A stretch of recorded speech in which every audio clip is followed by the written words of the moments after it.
तो देखिए अब हम इसमें ये देखेंगे कि जब एक लाइन और ये दूसरी लाइन, दो लाइन को जब एक थर्ड लाइन कट करती हुई जाती है तो कौन कौन से एंगल्स बनते हैं, तो इसके बारे में हम सीखेंगे। तो एक लाइन ये ए बी है और ये दूसरी लाइन है सी डी हमारी, इसको एक common line M N intersect करती हुई कट करती हुई जा रही है। तो सबसे पहले जो एंगल बनेगा उस वो होगा हमारा इंटीरियर एंगल। तो सबसे पहले हम देखेंगे इंटीरियर एंगल्स। इंटीरियर एंगल्स क्या है, जैसा कि नाम से दिख रहा है इंटीरियर मतलब अंदर वाला। तो ए बी और ये सी डी जो दो लाइन है, इन दोनों लाइन के बीच में जो एंगल होंगे वो होंगे हमारे इंटीरियर एंगल्स। इस लाइन को इस लाइन के बीच में जो एंगल पड़ेंगे ये वाले पार्ट में जो एंगल्स होंगे वो होंगे हमारे इंटीरियर एंगल्स।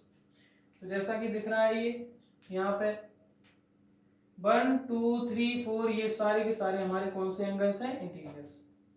अब एक्सटीरियर एंगल्स कौन से होते हैं, सेकंड नंबर पे है एक्सटीरियर एंगल्स। एक्सटीरियर कौन से होते हैं, एक्सटीरियर वो एंगल्स होते हैं जो बाहर की तरफ होते हैं। जैसा कि आपको दिख रहा है 5 6 है 7 8 है, ये हमारे बाहर की तरफ एंगल्स हैं, इसलिए ये हैं हमारे एक्सटीरियर एंगल्स।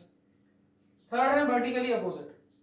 वर्टिकली अपोजिट तब बनते हैं जब एक लाइन और दूसरी लाइन को इंटरसेक्ट करे, तो उसका जो पॉइंट होता है इंटरसेक्टिंग उसके अप और डाउन, ये अप डाउन वाला एंगल ये पेयर होता है इसका, और ये लेफ्ट और राइट वाले एंगल का पेयर होता है, और ये एंगल इक्वल होते हैं, पेयर होता है इनका और ये एंगल इक्वल होते हैं। तो यहाँ पे मैंने पेयर के फॉर्म में लिखा है, लिखने को हम इनको इक्वल भी लिख सकते थे लेकिन मैंने इनको पेयर के फॉर्म में लिखा है तो ये यहाँ पे रॉन्ग नहीं है। इक्वल हम तब ले लेंगे जब हम इन दोनों लाइन को पैरेलल लेंगे। पैरेलल लेने पे ये बाकी के जो एंगल अब हम आगे पढ़ेंगे वो भी हमारे इक्वल बनेंगे। कैसे, वो बाद में देखेंगे, पहले ये देखें। तो वर्टिकली अपोजिट एंगल्स वो होते हैं जब एक लाइन दूसरी लाइन को इंटरसेक्ट करे, तो उस इंटरसेक्टिंग पॉइंट के अपोजिट साइड जो एंगल बनते हैं वो हमारे वर्टिकली अपोजिट एंगल्स होते हैं। जैसे कि देखो यहाँ पे ए बी लाइन को एम एन ने कट किया, तो ये 1 और 6 और 2 एंड 5 ये एंगल हमारे वर्टिकली अपोजिट है।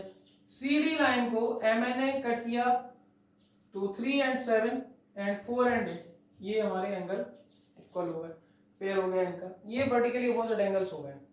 अब आते हैं हम किस पर, करस्पॉन्डिंग एंगल्स पर। करस्पॉन्डिंग एंगल्स में हमें एल देखना है, या तो एल ऐसा हो सीधा या उल्टा हो, ऊपर से नीचे की तरफ भी हो सकता है, इसका उल्टा भी हो सकता है, इनमें से कोई भी शेप बने उसको हम देख लेंगे। जैसे कि देखें यहाँ पे, जैसे कि ऊपर की तरफ से ये यहाँ पे एक शेप बन रही है और सेम यही शेप यहाँ बन रही है, देखो जरा।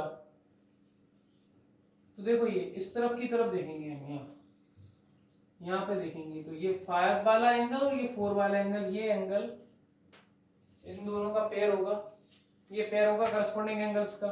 ऐसे ही यहाँ पे देखें हम, ये वाला एल, तो ये और ये, तो 1 एंड 7 ये इनका पेयर होगा।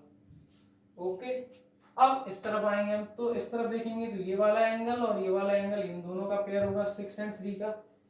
ओके, जो कि मैंने यहाँ पे लिख दिया है। और ये यहाँ पे एक एंगल ये बनेगा 2 एंड 8, इन दोनों का पेयर होगा ये। तो ये हो गए हमारे यहाँ पे करस्पॉन्डिंग एंगल्स। जैसा कि आपको दिख रहा है, ये जैसा एल था वैसा ही एल ये वाला था, और जैसा ये था वैसा ये वाला था। तो एल शेप में जो एंगल बनेंगे वो होंगे हमारे करस्पॉन्डिंग एंगल्स। और वैसे भी आप इनको देख सकते हैं, ऊपर वाला ऊपर वाले के साथ, नीचे वाला नीचे वाले के साथ। यहाँ पे ऊपर वाला ऊपर वाले के साथ, नीचे वाला नीचे वाले के साथ। एक ही साइड जाएंगे उस तरफ ऊपर वाला देख लेंगे, नीचे वाला देख लेंगे। अब आएंगे हम अल्टरनेट एंगल।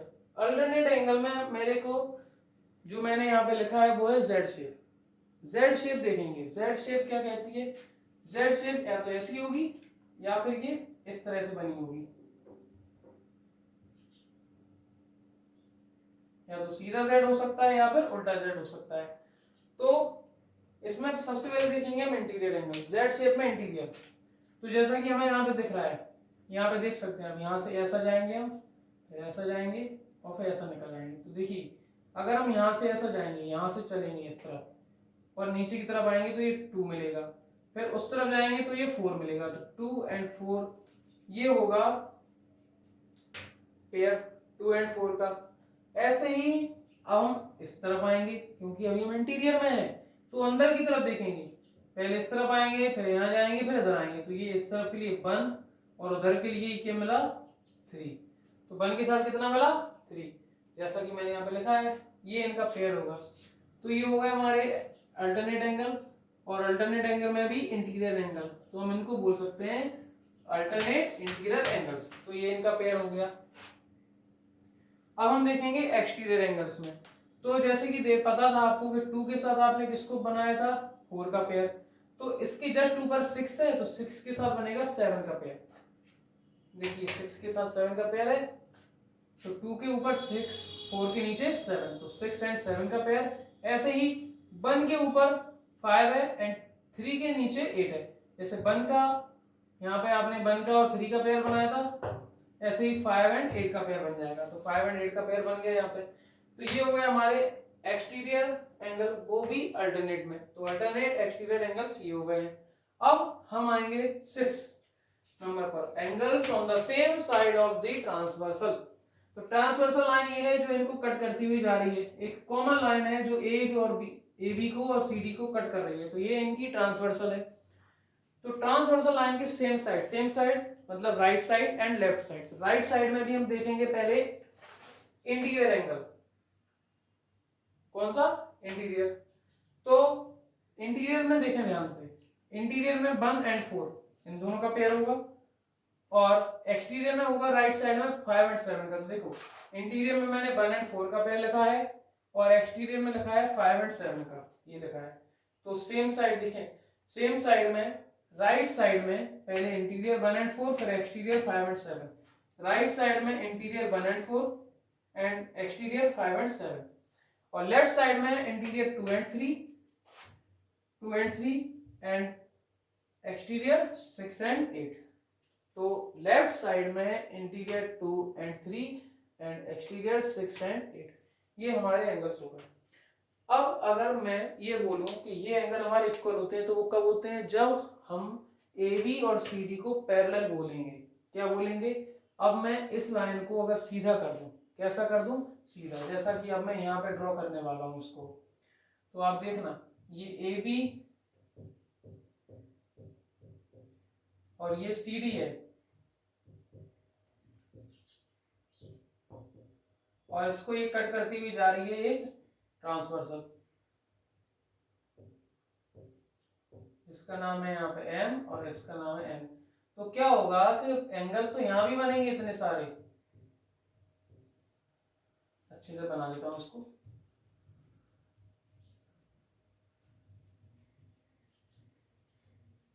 तो एंगल्स यहाँ पे ही बन जाएंगे, जैसे कि यहाँ पे बोला था मैंने, अच्छे से बना देता हूँ। यहाँ पे मैं एक, और ये दूसरी लाइन है, ये ट्रांसवर्सल आई है,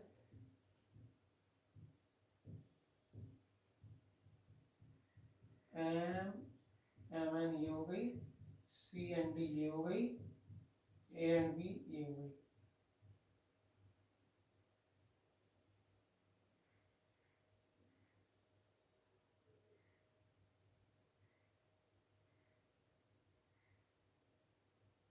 तो जो भी एंगल यहाँ पर बने हैं वो सारे हैं तो इसी की जैसे, बट होगा क्या, होगा ये, अगर हम वर्टिकली अपोजिट देखेंगे तो ये इक्वल हो जाएंगे सारे, 1 6 के इक्वल होगा, 2 5 के इक्वल होगा, 3 7 के होगा, 4 8 के होगा।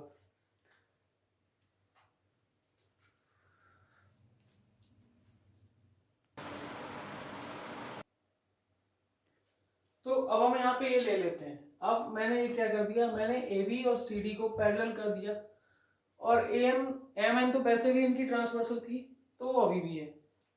अब जब ए और बी पैरेलल हो गई हैं तो क्या होगा, स्पेशली इन एंगल्स में होगा जो होगा वो होगा ये कि 4 एंड 5 इनका जो पेयर है, ये पेयर हो जाएगा यहाँ पे इक्वल, 4 5 के इक्वल होगा,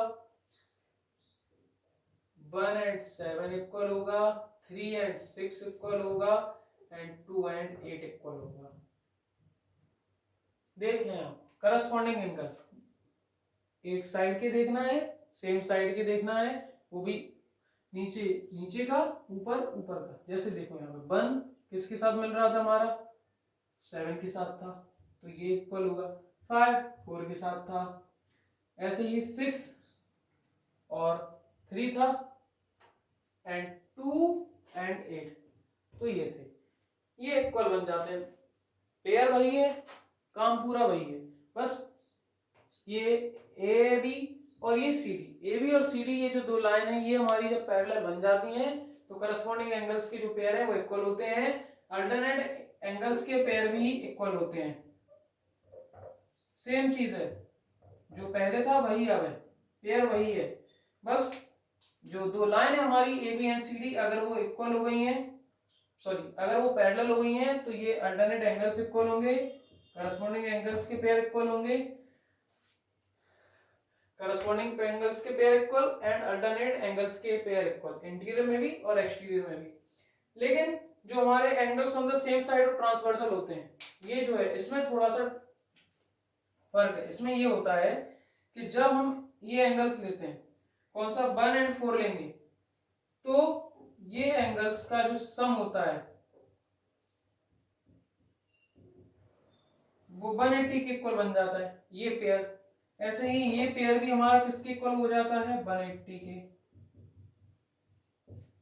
ऐसे ही ये पेयर भी किसके इक्वल हो जाता है हमारा, 180 के। और ऐसे ही ये पेयर भी हमारा किसके इक्वल हो जाता है, 180 के।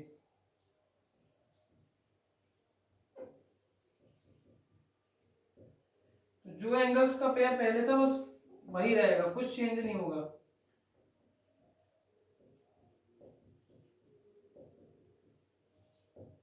बस होता क्या है कि जो करस्पॉन्डिंग एंगल्स होते हैं वो इक्वल बन जाते हैं, अल्टरनेट एंगल्स होते हैं वो इक्वल बन जाते हैं, और जो angles on the same side और ट्रांसवर्सल होते हैं, ट्रांसवर्सल के सेम साइड के जो एंगल्स होते हैं, सर ट्रांसवर्सल ये है, इसके सेम साइड में देखेंगे हम तो इंटीरियर, इंटीरियर में देखो पहले 1 एंड 4 ये 180 होगा, जैसा कि देख सकता है, ये देखें आप, ये ऑब्टूज है और ये एक्यूट है, तो इन दोनों का सम 180 होगा, 1 एंड 4 का। ऐसे ही 2 एंड 3 का सम 180 होगा, इंटीरियर हो गया। अब हम देखेंगे एक्सटीरियर में, तो 5 एंड 7 का सम 180 होगा, ऐसे ही 6 एंड 8 का सम 180 होगा। और वर्टिकली अपोजिट एंगल्स भी यहाँ पे हम कैसे लिख पाते हैं, इक्वल।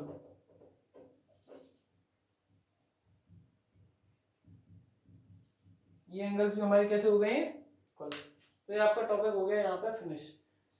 ठीक है, इंटीरियर एंगल्स ये है, exterior vertically opposite, interior exterior तो वही है, अंदर वाले बाहर वाले। वर्टिकली अपोजिट इक्वल हो जाते हैं, दोनों लाइन एक दूसरे को कट करती हुई जाती हैं जब। ठीक है, करस्पॉन्डिंग एंगल्स एल शेप में बनते हैं, अल्टरनेट एंगल्स जेड शेप में होते हैं, angles on the same side transversal एक ही तरफ के देखेंगे, ऊपर ऊपर के, नीचे नीचे, अंदर अंदर के, बाहर बाहर के, अंदर अंदर के ये दोनों, बाहर बाहर के ये दोनों है, अंदर का ये है, बाहर का ये है, बाहर का ये है, अंदर का ये है, ऐसे देख सकते हैं हम।